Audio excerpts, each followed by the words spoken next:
Hi everyone, welcome to the MrpTech podcast. This is episode 160. My name is Matt, and this is the weekly podcast discussing everyday tech for everyday people. And in this week's episode, it's been a really crazy start to the school year, and I'm getting the episode out a little late this week because my basically had an allergy attack over the last weekend. It took me a few days to recover from that, but I did want to get an episode out this week, and I wanted to today bring you my thoughts on the Apple keynote event from September 10th, which was Tuesday of this week. And over the last few days, I've watched the event. It was over a 2-hour long event, and today's goal is just to talk a little bit about that, what my thoughts are on some of the new products that are coming out, and some of the other things that were discussed with the Apple event. Now, in the past, I have talked quite a bit on this podcast about being a fan of Apple. I use Apple products. I have a MacBook Pro.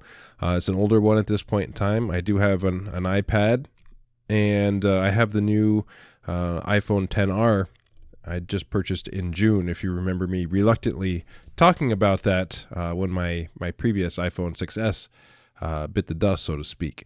So I was curious what was going to happen with this event on Tuesday, and I just happened to have a free period around 1 o'clock when the event started, so I figured I would have about 20 minutes where I could watch it. And of course the event started, and I just had that feeling that right after the event started that there was going to be a fire drill, which there was. So our school district had a fire alarm, fire drill right as the event started. So I missed the beginning of the event and couldn't watch it, so I had to go back and watch it later on, and I actually rewatched it on my way to school this morning. I had it playing in the car. So the first thing that after the traditional opening video of the event, Tim Cook explains that he's not going to talk about he's not going to catch everybody up like he normally does, talking about previous releases or stats on some of the older devices that are being used. A lot of times he'll go back and talk a lot about those types of things. He just wanted to jump right in. So the first thing that they talked about is Apple Arcade, the new subscription service for gaming.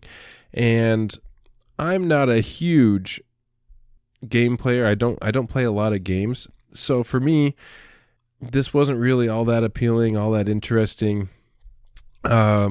The point was of this, though, that for $4.99 a month, you're going to have access to over 100 games at launch that are only available on the iOS platform and the Apple, the Mac platform. So the idea is, if you're a gamer, Apple Arcade is going to be one of the cheapest routes for you to go, as far as not necessarily even paying for games, but subscribing to the service, and then you will be able to play as many of those games as much as you'd like. I'm not a big fan of subscriptions either, and so the first half of this event was talking about the subscription services. And so we have Apple Arcade and the Apple TV Plus subscription service, where they showed a couple of trailers for some upcoming TV shows. One of them including Jason Momoa, who was obviously Aquaman, and a new show called See. And the premise of that show was it's 300 years in the future, and humanity has lost their sight to various reasons, and there are newborn humans that are coming along who have the sight restored, and there's a big uprising on the different sort of cliques in this universe that they don't want these humans to see. So it's like post-apocalyptic type of show. It looked okay. It didn't really look great. In fact, in the trailer itself was some pretty bad, awful acting. So Apple TV Plus is also going to be $4.99 a month. And if you purchase a new Apple device within the next year or so, you're going to get a free year subscription to Apple TV. So they're really pushing this right at launch. And with the Apple Arcade, you have a 1 month free trial with that. So if anybody's upgrading phones within the next few months, or if they are purchasing an iPad or MacBook Pro or whatever, you'll have the free year subscription for Apple TV. Next up, I was a little disappointed in the upgrade to the 9.7-inch iPad. They revealed the 7th generation iPad, and they bumped the specs on it. The specs now, instead of 9.7, it's a 10.2-inch iPad with Retina display. It's sort of the base model iPad, and I wasn't disappointed in the iPad itself. I misunderstood what they said at the beginning, and I guess what they said is they recently updated the iPad line with the new iPad mini all the way up through the iPad Pros. And what I was really looking for is a new 12.9-inch iPad. I believe they're about a year out from the previous sort of spec bump on the 12.9-inch. And so I was sort of missing out, and I thought that what I misunderstood was that they were revamping the whole line today. So I missed that. So I was a little disappointed when I first heard this, and but this new spec is very low cost, $329 for the 10.2-inch iPad, and if you're an education or nonprofit, you can get it for $299, I believe. So they do offer a discount, which puts it in competitive price to, say, Samsung or even the Chromebook. So it's they're trying to enter that education field again. So it does have the A10 processor, which is a couple years behind the current lines, but it's a good spec bump for the baseline iPad. Next up was the Apple Watch Series 5, and there wasn't a whole lot to talk about with this one. They have many different types of Apple Watch now, some made out of steel, some made out of aluminum. They had a ceramic version, even a titanium version. The coolest thing that they mentioned was now the Apple Watch is on all the time, but with the new technologies that they have integrated, you get the same battery life. And so you don't have to flip your hand up to see what time it is anymore. You can just glance at your actual watch and see what time it is. I've never been a fan of Apple Watch. I thought about purchasing one a long time ago, but then said, well, why do I really want to do that? I don't wear watches to begin with. Then they went into a whole health research portion of this of the Apple Watch and how it can be used for health research with the World Health Organization and other health organizations to monitor all sorts of different types of diseases and try to catch things ahead of time, whether it's heart related or otherwise. I just think that and it sounded like from this that it's an opt-in feature, that you can opt in. None of your personal information is used, but it's just collecting data. I'm not a big fan of data being collected for any reason, even if it is for research. I understand there are needs for that, but to me it seemed like an invasion of privacy and HIPAA regulations and things like that. I just can't get over that stuff for any reason in particular. Next up was a discussion on the new iPhones. The iPhone 11 is replacing the iPhone XR. Same battery life with an hour extra battery life, so you're looking at 26 hours, I believe, of battery life.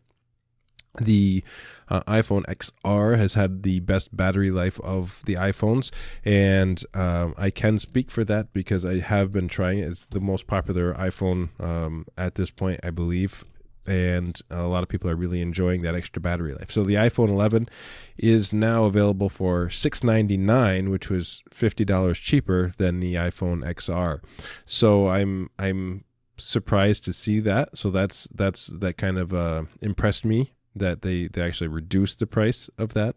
They also have taken the iPhone XS and XS Max off the production lines, and now they are only going to be selling the iPhone 11 Pro and the iPhone 11 Pro Max. So these are the new flagship iPhones, and they do have all sorts of new improvements. They also get this bump in battery life, as well as A13 processor. The battery life, I believe, is 4 hours more for the iPhone 11 Pro and 5 hours more for the iPhone 11 Pro Max. So you're looking at about 16 hours worth of battery life, which the other one was 12. So that's impressive as well. The Pro line has a wide range of new lenses, telescopic lens and a wide angle lens, as well as a traditional camera lens. They're also doing a front facing 4K video, which is kind of cool, and the bump in specs of megapixels for the cameras, for the front facing cameras, which I would obviously expect that to happen. All sorts of software leading up to the release of iOS 13, and some new features in there for both iPadOS and iOS for the phone. So we would expect iOS 13 and iPadOS to come out probably around the 19th of September. That's what everybody is usually. It's usually about a week or so after the Apple event. Usually it's the Thursday. So that would be September 19th, and the new phones and devices go on sale September 20th. So all around, the event seemed to be a bit lackluster to me, iterating on past devices a little bit, I guess. Nothing really out of the ordinary that just blew me away. And I sort of seem to have been in that rut the last few keynote events. And it's not that I don't get excited about these events. It's just that I haven't seen anything really innovative. And I shouldn't say innovative, because there's a lot of cool things that they did produce in this keynote. But the innovation always just seems to be here's a new iPhone at a more expensive price. Here's the next series for the Apple Watch. And here's a bump spec for the iPad. But I guess the biggest thing is the subscription models that came from this show, and I'm not a big subscription person, so that's kind of left me kind of feeling a little bit of meh about it.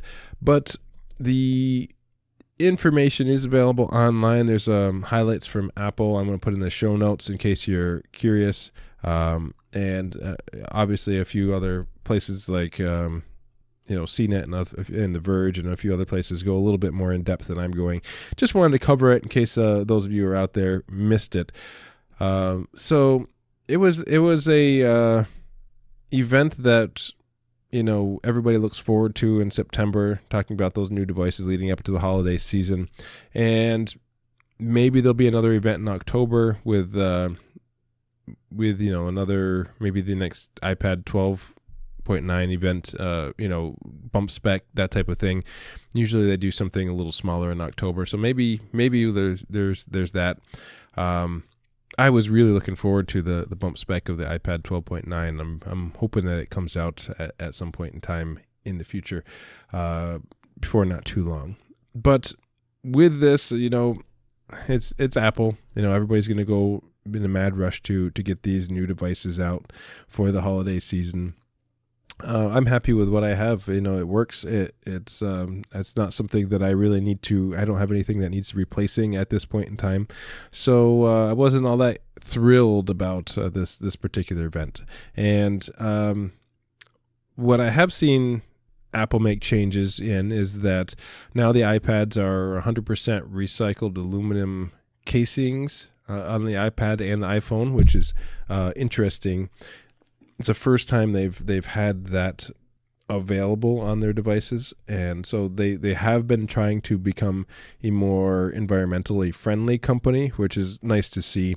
So they always try to put that little push in of how they're becoming environmentally more friendly, things that they're doing worldwide to make some changes for the better. So seeing that is a plus. I really enjoyed hearing about that. They didn't go into too much detail about it, but just having 100% recycled aluminum means less mining, less mining of those raw materials, and obviously that's important to environmentalists. So good on Apple for that. The other thing that I really liked is in years past, the Apple events would be Tim Cook and maybe one or two other people involved. Now it seems like they're getting a wide cast of both male and females and different ethnicities as well. So it's nice to see a more diverse group of people presenting here at the Apple events. And another comment that I would see is their videos are always well produced. So usually how it works is they show a video, sort of a sneak peek at the new device that they're showing. It's usually very pop culture oriented. They'll talk about the new device, and then they'll show a video with the devices being used. So in this case, a lot of the iPhones were being used to record in 4K, and they're recording that 4K front-facing camera. So those were very impressive. The image stabilization on the video, they had some video of a couple of cars driving through a desert, and they said afterwards that the video was all done just using handheld, no rigs or anything for the phones. So the image stabilization was excellent for that. So I like how they produce everything for the show on the devices itself. That's always been kind of an interesting thing for me. But even the videos this time, even though there's a few things that were cool, even the videos just weren't what I would expect from Apple for some reason. And maybe it's because I was not feeling well earlier this week, and maybe that's a big part of it. Could be just a personal opinion, but I just wasn't all excited after seeing this event. Who knows? Maybe these will be the best-selling iPhones ever, which is usually the case. But it just seemed lackluster, and so hopefully we'll see something new soon, a new device, something we haven't seen before. I would love to see something new, but it seems to be just device iterations, and that doesn't get me excited anymore. So anyway, that's my thoughts on the whole Apple event. If you'd like to comment and tell me how I'm wrong or right, send me an email, mrptechreviews@gmail.com. There has been a couple people that have emailed into the show recently. I've been super busy at work and again, haven't been feeling well earlier this week, so I will get back to you, and I apologize for not getting back just yet, but I will get back to you as soon as I can. That's going to do it for this week. Thanks everybody for listening. We will see you next time.